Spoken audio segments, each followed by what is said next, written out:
You can call me what you like. Been off the force for a while now, sitting here in my quiet little place, miles from the concrete canyons I used to patrol. For damn near 40 years, my beat was the heart of the big city. Seen it all, I thought.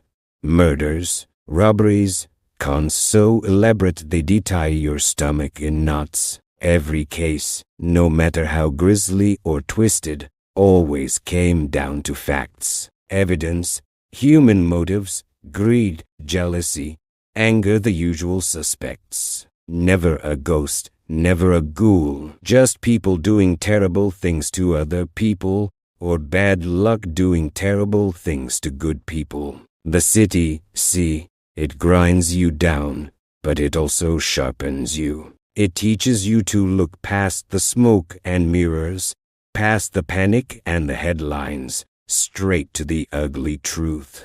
Folks in the city, they too busy, too jaded, to believe in anything truly unexplainable. A body vanishes, must be a cover-up, a building as haunted, probably a leaky pipe or a squatting junkie. That's how my brain was wired.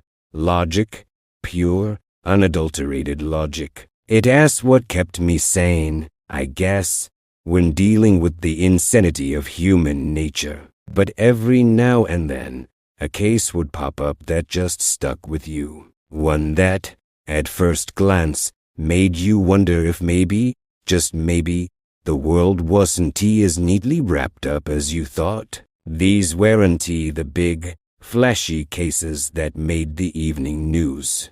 Oh no, these were the quiet ones, the ones whispered about in small towns, out in the sticks, where the old ways died hard and the line between fact and folklore got blurry real fast. Places where people still believed in things that went bump in the night, in curses and spirits, in the land itself holding grudges. And when you, a city detective, a man of cold, hard facts, found yourself standing in the middle of one of these places, listening to tales of the impossible, well, it certainly made for a change of pace. Didn't he make me believe?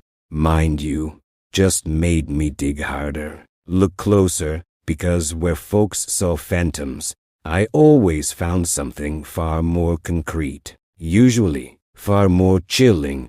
Let me tell you about one such case. It took me out of the urban sprawl and dropped me right into the heart of a small community, a place called Willow Creek, a place where, for a little while, everyone was sure they'd seen a family just vanish into thin air, no trace, nothing but the chilling whispers of the woods. The call came in on a drizzly Tuesday, just as I was thinking about cleaning out my fishing tackle. The local sheriff, a decent man from Willow Creek, sounded more rattled than a tin can in a hurricane. "We got something real strange out here," he said, his voice tight. "The Smiths, they gone. Just gone.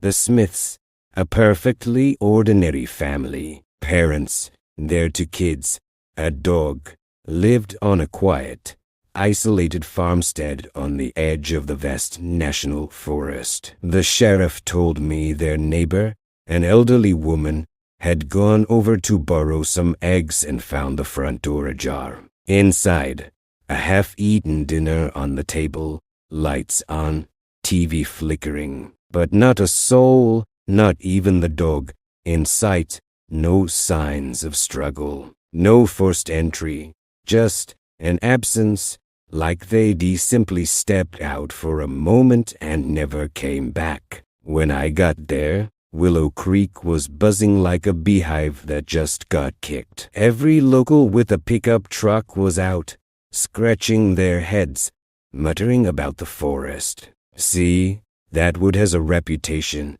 old stories, ancient legends about spirits who declaim the unwary, about travelers getting lost and never returning, not even their bones. The woods take what they want, the old neighbor told me, her eyes wide with fear. They say the old spirits, they don't like trespassers. And the Smiths, they built that house too close to the old sacred grounds. I'd heard it all before.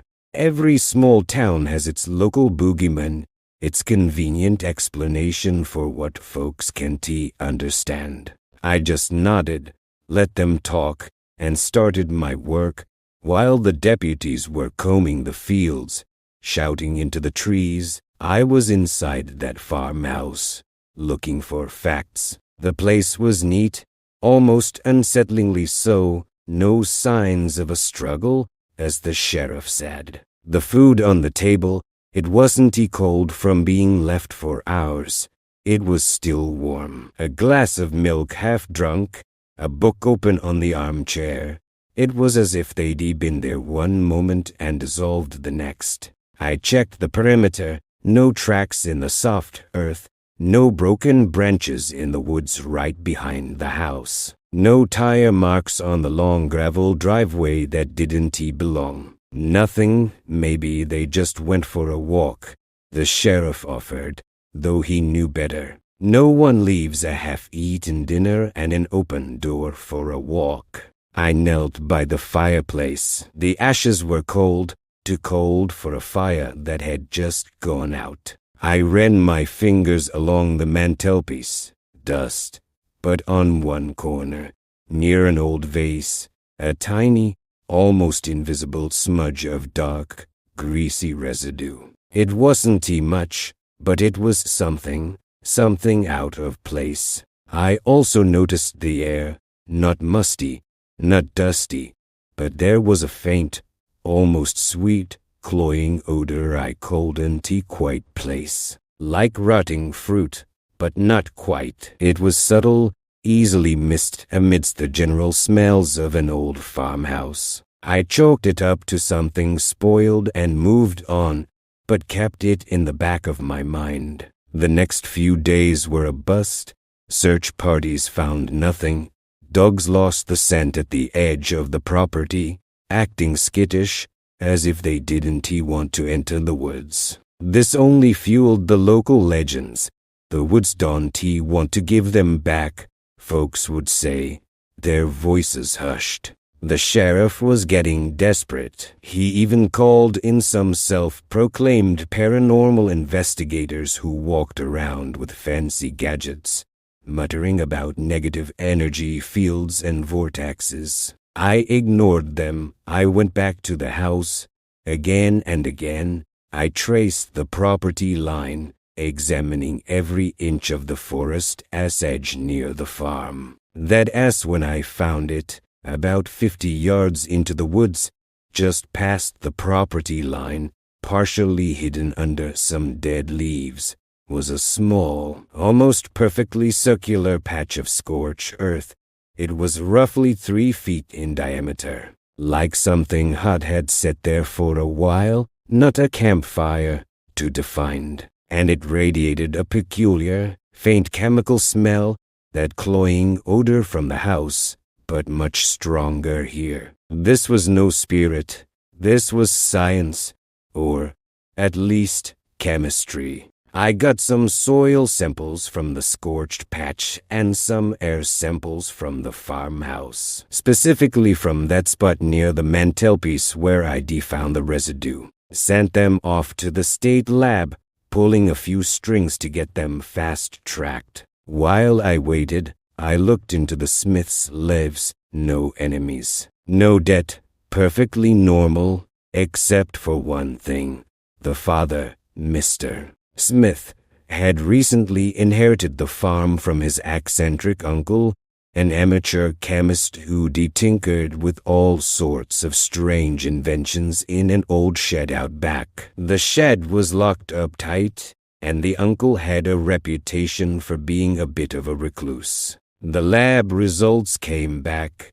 The residue on the mantelpiece, a unique, oily compound, a byproduct of a highly reactive industrial solvent. The scorched earth in the woods, it was saturated with the same solvent and showed signs of an intense, localized heat reaction. The air samples from the house trace amounts of vaporized chemical compounds, specifically a derivative of a powerful, fast-acting sedative, alongside a synthetic pheromone. That as when it clicked, the faint, sweet smell, the disorientation, the clean vanishing act. I revisited the shed. The lock was old, rusted, easily picked. Inside, it was a mass of beakers, tubes, and strange contraptions. And in a corner, hidden under a tarp, was a large, heavy-duty industrial sprayer. The kind you'd use for pesticides, but modified. It was half full of a clear, viscous liquid, and next to it, a small, intricate electronic device, a timer connected to a subtle, almost invisible nozzle installed in the wall of the farmhouse, precisely above the fireplace mantelpiece, and a set of carefully hidden underground pipes leading from the shed, snaking towards the house and into the woods, terminating right at that scorched patch. Here's what happened, plain as day. The uncle, a chemist with a penchant for bizarre experiments, was working on a highly volatile, self-igniting solvent. He wasn't a criminal, just careless and probably a bit mad. The underground pipes were for disposing of waste by igniting it in the woods. One day, a chemical reaction in the shed, perhaps due to a faulty mix or an unexpected contaminant, caused a small, contained explosion, which propelled some of the highly reactive solvent through the air. The chemical residue on the mantelpiece, it was from that solvent. At the same time, the uncle had been dabbling in creating a new kind of pest control, a powerful, aerosolized sedative that, when mixed with a synthetic pheromone, would make animals incredibly docile and disoriented, allowing for easy capture. He de-installed the sprayer and nozzle in the house, perhaps to test it. On that fateful evening, the family was having dinner. Due to a malfunction, perhaps a short circuit or a timer misfire caused by the nearby chemical reaction in the shed, the sprayer activated, releasing a mist of the powerful sedative and pheromone into the room. The family,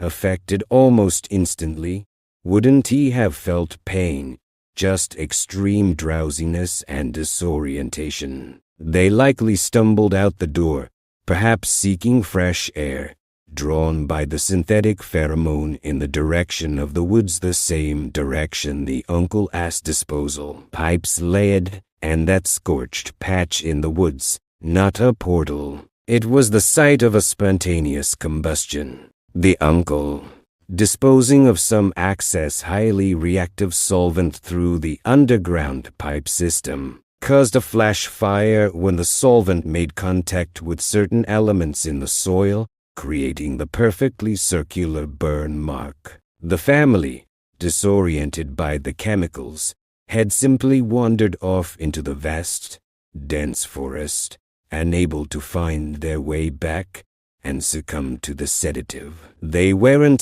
taken by spirits. They were lost due to a tragic, utterly unlucky confluence of a mad scientist's experiments and a malfunctioning device. Their disappearance was a natural, albeit horrifying, consequence of human error and volatile chemistry. The local deputies, now knowing what to look for, eventually found them, miles deep in the woods, victims of hypothermia and exposure, their minds dulled by the residual effects of the sedative. Their dog, too, had wandered off, though it was found alive, disoriented but unharmed. No ghosts, no curses, just a series of unfortunate, terrifyingly logical events. So, there you have it, the case of the vanishing Smiths. No spectral entities, no ancient, vengeful spirits, just a series of very human, if very tragic, circumstances. Folks in Willow Creek, They still talk about the Whispering Woods and how the spirits finally gave back the family, albeit too late. Some even found ways to weave the chemicals and the sedative into a new, more scientific-sounding myth, the vapor of the forest spirits, they called it. You can argue with people as need to believe, I guess, it as comforting, for some, but for me, it was just another reminder of how fragile our understanding of the world truly is. How easily we can be swayed by fear, by old wives' tales, by anything that seems to fit a convenient, mystical narrative. It is always easier to blame a ghost than to face the cold, hard, often mundane truth. Or, in this case, the terrifyingly random truth of a bad chemical reaction and a faulty timer. This case, like many others that whispered of the supernatural, reinforced my core belief. There is always an explanation. Always. You just have to be willing to look past the whispers, ignore the shadows, and follow the facts, no matter how small or how seemingly insignificant they appear. That tiny grease smudge on the mantelpiece, that faint, sickly sweet smell, those perfectly circular burn marks in the woods. They were the threads, thin as spider silk, that led me through the labyrinth of local superstition and straight to the grim reality. It didn't make me any less cynical about human nature, but it did make me appreciate the sheer, unpredictable power of the natural world and how often it can play tricks on our perceptions. A gust of wind sounds like a moan, a trick of the light looks like a figure, and a hidden chemical reaction can make an entire family simply vanish. My time in the big city taught me that monsters wear human faces. My time in places like Willow Creek, they just showed me that sometimes the most mundane things can create a monster out of thin air, especially when fear and ancient legends provide the fuel. So, next time you hear a creak in the night or a whisper in the woods, don't jump to conclusions. Take a deep breath, look around, ask yourself, what is really going on here? You might just find that the truth is stranger and perhaps even more unsettling than any ghost story. Until next time, stay sharp.